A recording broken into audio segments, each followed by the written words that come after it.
welcome to my channel. Subscribe, like, comment, and share ya guys. Thank you. Kalau kita lihat nama Isa itu sudah berbeda dengan nama standar di teks-teks Arab. Di dalam teks bahasa Arab, kebanyakan dalam Injil bahasa Arab tidak dikenal kata Isa. Yang dikenal kata Yeshua. Yeshua Al-Masih, Yesus Kristus, bukan Isa Al-Masih. Dari mana ini kata Isa ini muncul? Ternyata itu dari Kristen Syria. Nah, Kristen Syria ini di dalam penerjemahan teks-teks Arab, dia tidak pernah menerjemahkan sampai hari ini menjadi Yeshua dalam teks Arab, ya. Tetapi Isa, misalnya beberapa biara ditemukan dengan nama Isaniyah, pengikut Isa. Itu tahun 571, sejaman dengan tahun kelahiran Muhammad. Kata Isa itu ternyata fonetik koresponden, perubahan bunyi. Dan itu tidak salah. Contohnya gini, saya sering ulang-ulang kata-kata ini. Orang Jawa tidak bisa ngomong huruf Ain, Abu Bakar, Umar, Utsman, Ali, tapi Ngabu Bakar, Umar, Ngusman, Ngali. Orang Sunda sulit untuk mengucapkan huruf F, ya. Dia tidak bisa ngomong misalnya Arifin tapi Aripin. Orang Dayak juga begitu, Aripin. Orang Batak sulit untuk mengatakan huruf K di tengah, tegas. Maksud saya, kan orang Batak nggak ngomong maksud saya. Maksud saya tidak begitu, maksud saya. Maksud bukan maksud. Ya kan? Tapi apa disalahkan? Itu kan pronunciation itu kan memang khas pembawaan dari masing-masing suku, masing-masing bahasa. Justru karena itu saya tahu kalau Anda orang Batak, karena tidak bisa ngomong maksud tapi maksud. Kalau disuruh ngomong sebetulnya bisa, tapi karena udah terkeenakan begitu. Orang Bali tidak bisa ngomong huruf D dan D. Makanya sulit masuk Islam, kan nggak bisa ngomong dalika, dalika, kan orang Bali ngomong. Batuk nggak bisa, mesti batuk. Jadi sakit batuk, batukmu itu tidak ada bedanya. Bener kan? Nah, ini yang namanya fonetik koresponden. Orang bahasa serumpun pun begitu. Misalnya orang Arab menyebut dengan huruf, orang Yahudi menyebut dengan Yod, Yerusalem. Kok menjadi bahasa Urusalim? Tiba-tiba menjadi alif dan hamzah di atasnya. Kadang-kadang menjadi ain. Maka dalam konteks itu Yeshua menjadi Isa. Seperti O panjang kadang-kadang menjadi A panjang. Misalnya Shalom itu Shin bukan Sin. Shin, Shalom, Shin, Lamed, Waw, Mim. Jadi O-nya yang panjang bukan L-nya yang panjang. Shalom. Menjadi O yang panjang tadi menjadi A panjang. Salam. Shin-nya menjadi Sin. Jadi bukan Shalom tapi Salam. Shalom alaikum, Assalamu alaikum. A-nya yang panjang. Maka seperti Shalom menjadi Salam, Iso menjadi Isya. Seperti Yesaya menjadi Isaya, Yeremia menjadi Irmia, Yerusalem menjadi Urusalim, Yordan menjadi Urdun, maka Yeshua menjadi Isa. Ini fonetik koresponden. Tapi bukti manuskripnya tidak ada Injil yang pernah memakai kata Isa. Kenapa di sini kok pakai kata Isa? Karena Islam mendasarkan tradisi lisan, bukan tradisi tertulis. Ini bukti lagi bahwa zaman Muhammad Injil belum diterjemahkan dalam bahasa Arab. Kan begitu. Terus kemudian banyak teks-teks lain yang dipengaruhi bahasa Arab. Misalnya nama Yuhanna menjadi Yahya. Itu Yahya. Dalam dialek Syria Barat Yuhanna. Tapi ada beberapa dialek Syria Timur, Palestinain, Aramaik itu adalah Yahya. Yahya menjadi Yahya. Kemudian muncul lagi kata-kata kalau Abraham menjadi Ibrahim itu umum sekali. Seperti misalnya kata Nimrod menjadi Namrud, Ibrahim menjadi Ibrahim. Itu dalam gejala bahasa namanya metatesis, ya, metatesis. Itu contohnya banyak. Nah, kemudian dari konteks perjanjian lama banyak narasi-narasi dari Talmud yang kemudian masuk mewarnai teks Islam, Al-Quran misalnya. Ibrahim dibakar tidak mempan dalam api. Dari mana sumbernya? Ternyata itu seorang rabi Yahudi abad kedua Masehi, ya, Pirkei Rabi Eliezer menerjemahkan Ur itu Ur menjadi Ur. Jadi di situ dikatakan Ani Adonai Asher Hosetika Me Ur Kasdim. Kejadian pasal 15. Akulah Tuhan yang telah mengeluarkan engkau dari Ur Kasdim. Itu firmannya kepada Abraham. Dibaca oleh Pirkei Rabi Eliezer, Ani Adonai Asher Hosetika Me Ur Kasdim. Akulah yang Tuhan yang mengeluarkan engkau dari api negeri Kasdim. Maka kemudian konteksnya Abraham dibakar tidak mempan. Itu sebenarnya tidak ada dalam teks. Itu karena kesalahan transmisi teks. Contoh yang lain misalnya, kisah tentang Sulaiman, Salomo, yang memasuki Ratu Seba, yang dalam tradisi Yahudi abad kedua ketiga Masehi disebut Bilqis. Kemudian nama itu masuk dalam Al-Quran Bilqis.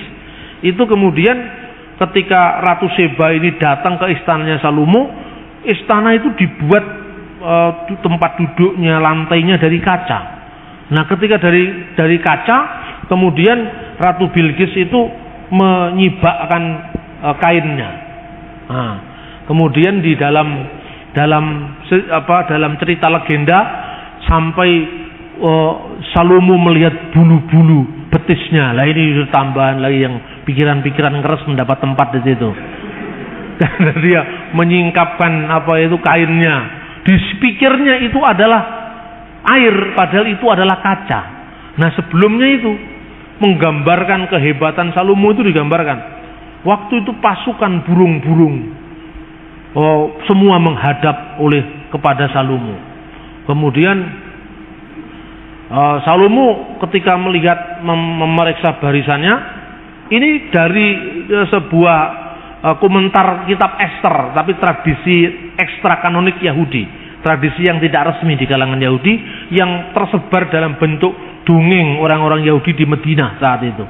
Digambarkan bahwa mana semua burung sudah hadir, semua makhluk sudah hadir, kecuali bulbul yang tidak hadir. Nah, di dalam teks tafsir Ester itu sebetulnya disebut ayam jantan yang tidak hadir. Tapi kemudian nggak tahu dalam konteks Al-Quran burung dengan ayam kan mirip. Lalu diartikan di situ bulbul. Bulbul di mana? Sulaiman sangat jengkelnya mau membunuh bulbul itu. Tapi tidak lama kemudian bulbul datang kasih laporan. Di muka bumi ini ada satu kerajaan yang belum tunduk pada Anda, yaitu kerajaan Seba. Ratunya seorang perempuan gini-gini. Nah, kemudian Seba pun akhirnya datang ke situ. Terus kemudian dalam itu menurut Targum Ester, ya, ekstra kanonik. Tapi dalam Al-Quran ditambahi pasukan jin. Nah, Anda teliti bulbul itu kata apa? Pasti bukan bahasa Arab asli. Itu bisa dilacak. Kemungkinan itu beberapa ahli menduga itu dari unsur Ethiopia. Dan kenapa Ethiopia? Ethiopia pernah hubungan intens dengan Islam. Raja Negus al-Asyam itu dari sumber perjanjian lama. Terus kemudian ada fakta-fakta kristologi yang dikaburkan. Zakaria Nabi dalam perjanjian lama dikaburkan dengan Imam Zakaria dalam perjanjian baru, yang adalah bapak dari Yahya Pembaptis, ya kan? Kemudian Miriam dalam perjanjian lama yang saudaranya Harun dan Musa, anaknya Amram. Amram punya anak Musa, Harun dan Miriam kan? Dikaburkan dengan Maria perjanjian baru, sehingga ketika Maria membawa anaknya tanpa menanyakan, tanpa memberitahu siapa bapaknya Yesus itu, ya kan? Itu kemudian ditegur oleh kaumnya, versi surat Maryam, wahai Maryam saudara Harun, ya Maryam ukhta Harun. Padahal ini bukan Maryam saudara Harun. Ini adalah Maryam ibu Yesus. Kenapa disebut Alu Imran, keluarga Imran? Karena dianggap sama dengan Amram. Seperti Abraham menjadi Ibrahim, Amram menjadi Imran. Padahal sebenarnya mestinya Ahlu Daud, keluarga Daud, bukan keluarga Amram.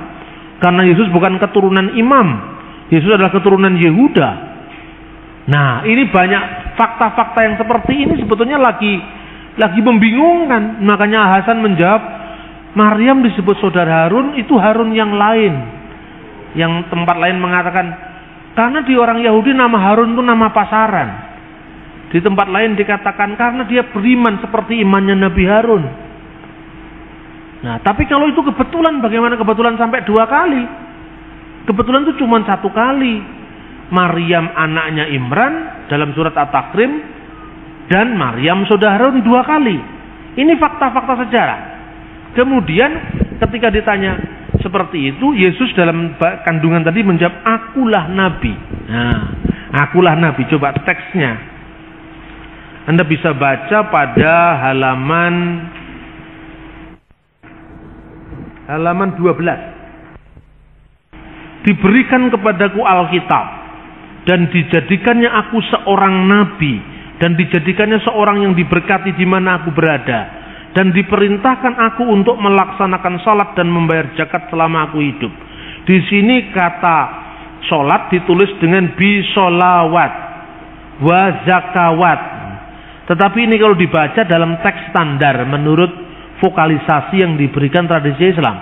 Tapi di sini biasanya kata salat dalam literatur hadis yang lebih mudah ditulis dengan short lam alif tak marbutoh, bukan waw tapi tak marbutoh. Kenapa di sini solawat bukan solat? Pembacaan lain yang ditawarkan oleh orientalis bukan solawat bacaannya, tetapi selota, karena itu pengaruh bahasa Arab. Begitu juga zakawat, ini bacaan teks Islam, jamak dari kata zakat. Kalau dalam tradisi yang lebih muda, za, kaf, alif, tak marbutah. Kenapa dibuat huruf waw di sini? Karena kemungkinan ini diambil dari bahasa Aram zekota. Zekota, waw. Zekota menjadi zakat, zakawat, kemudian selota menjadi solat, solawat. Ini pengaruh bahasa Arab.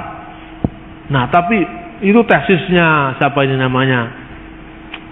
Luxemburg yang heboh beberapa tahun yang lalu itu. Karena di situ ada kemungkinan besar misalnya bacaan hur itu artinya anggur perjamuan suci. Itu berasal dari surat-surat Mar Efraim dari Syria. Tapi di situ hur dalam teks Quran diartikan seorang bidadari yang bermata jeli, yang tetap perawan di surga. Nah, yang dikaruniakan kepada hamba-hambaku yang beriman. Tetapi tidak diceritakan yang perempuan dikasih bidadara, tidak ada. Tapi yang laki-laki dikasih bidadari. Kan begitu. Nah, ini teksnya seperti itu. Nah, ternyata saudara-saudara, berbicara waktu bayi ini tidak ada dalam tradisi tertulis abad Yesus, tidak pernah ada. Kapan mulai ada? Kan begitu. Ini ternyata berasal dari buku yang judul Injil Tufuliah, The Arabic Gospel of Infancy, Injil Tufuliah. Dan buku ini baru muncul abad ke-7, terjemahan The First Gospel of Infancy dari bahasa Suryani, bahasa Syria, abad ke-4 dan abad ke-5 diterjemahkan dalam bahasa Koptik. Bunyinya seperti ini. Dalam buku Yosefus, imam besar yang hidup pada zaman Yesus, sementara orang menyebut Kaifas, disebutkan bahwa Yesus berbicara ketika masih dalam gendongan dan berkata kepada Maryam ibunya, waqad qala, mana ini? Ini Yeshua takallama hainin kana fil mahdi wa qala li Maryam ummuhu ani anna al-masih ibnullah alladhi waladatni kama basyiru Jibril al-Malak wa abi arsalni liqalasil alam. Sesungguhnya aku ini anak Allah. Kata Ibnullah diislamkan menjadi Abdullah, hamba Allah, yang engkau lahirkan sesuai dengan kabar gembira dari malaikat Jibril. Yang engkau lahirkan sesuai dengan kabar gembira malaikat Jibril. Ini redaksinya persis dengan surat Maryam ayat 45. Ya Maryam, innallaha yubashshiruki. Kata basyara, bisyara, kabar baik. Yubashshiruki, telah memberikan kabar gembira kepadamu, bi kalimatin minhu, dengan firman dari dia, namanya Al-Masih Isa putra Maryam. Yang memberitakan ini, idkhalatil malaika, berkatalah malaikat. Dalam teks Injil Tufuliah, sesuai dengan kabar gembira yang diberitakan malaikat Jibril. Terus kemudian kata ini tidak muncul karena tidak cocok dengan semangat Islam.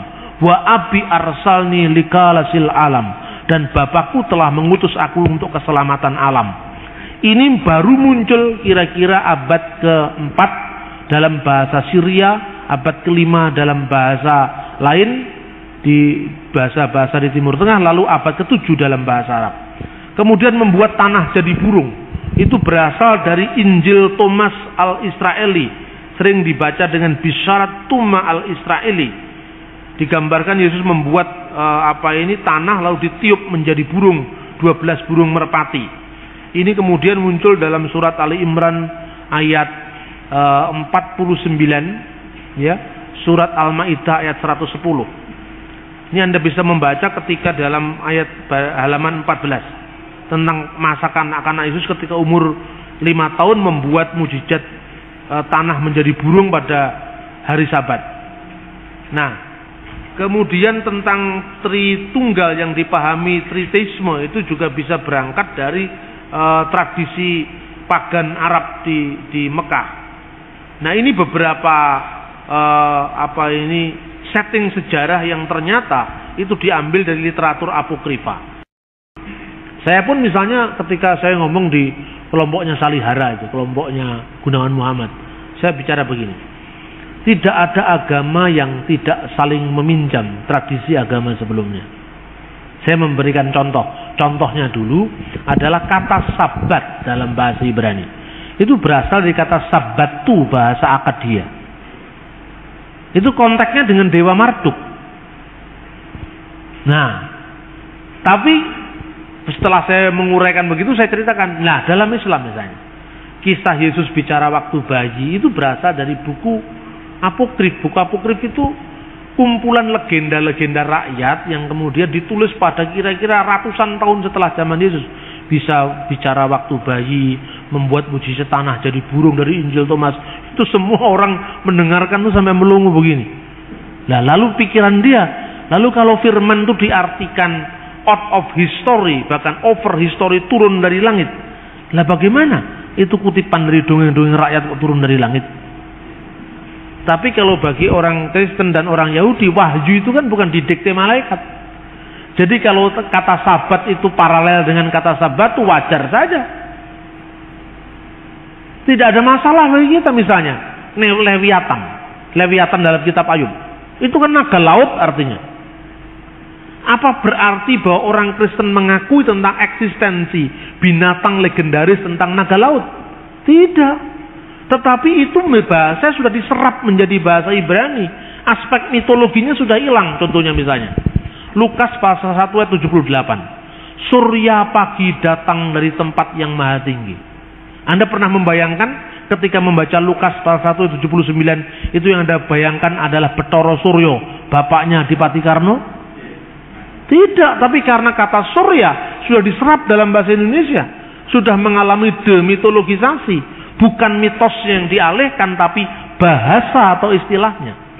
Bagi orang Kristen memahami yang seperti tidak terlalu sulit. Karena apa? Wahyu bagi kita tidak turun dari langit, tapi wahyu itu menyejarah. Besok tanggal 23 saya bicara di Bali. Salah satu pembicara lain itu dari gereja Kristen Sumba. Judulnya itu Sang Anak Matahari. Jadi dia bagus sekali begitu mengekspos kontekstualisasi Injil ke dalam budaya orang-orang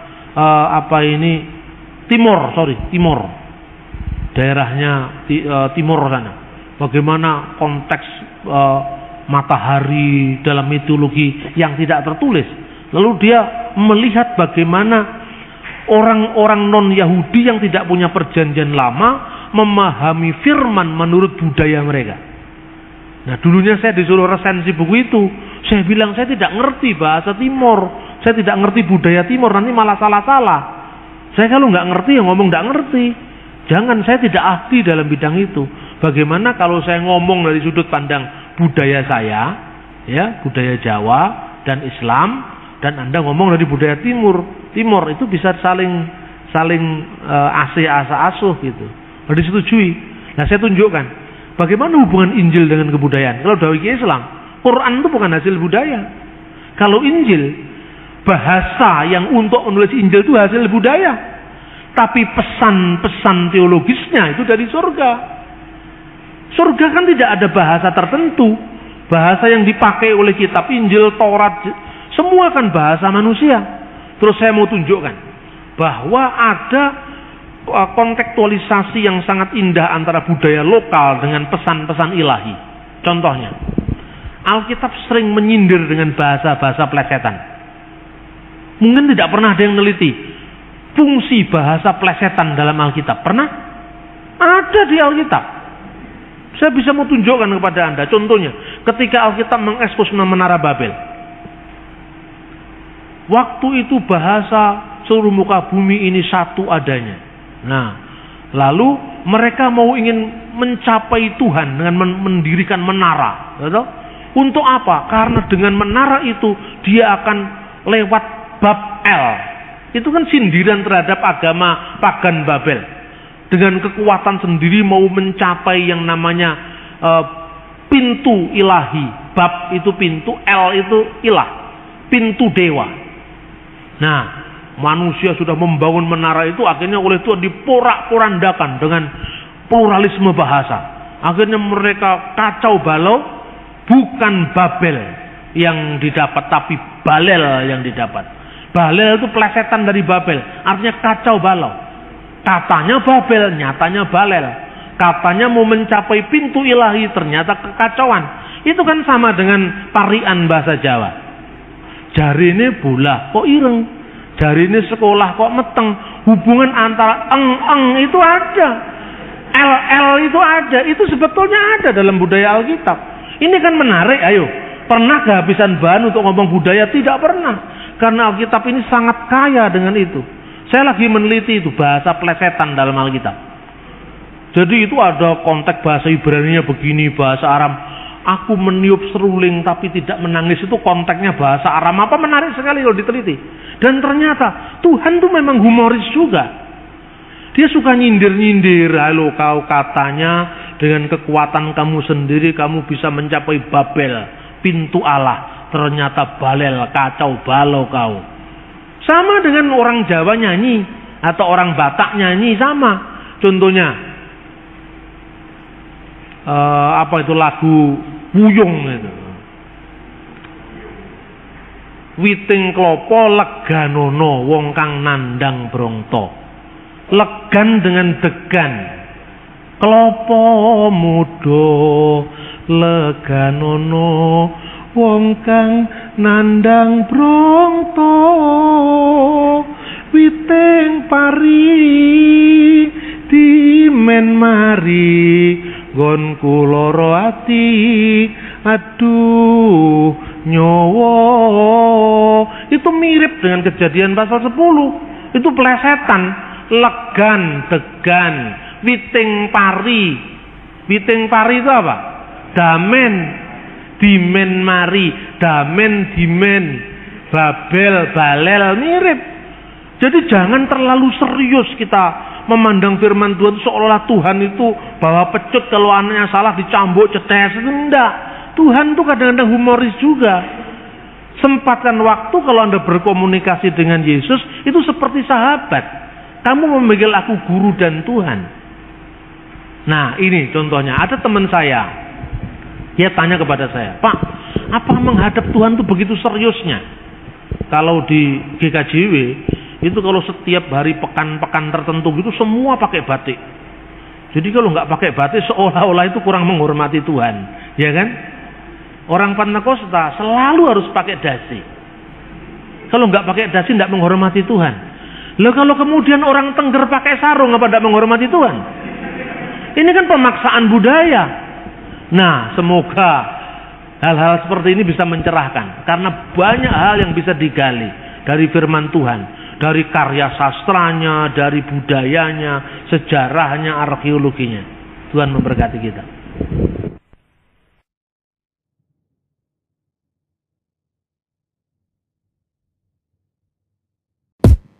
Welcome to my channel. Subscribe, like, comment, and share ya guys. Thank you.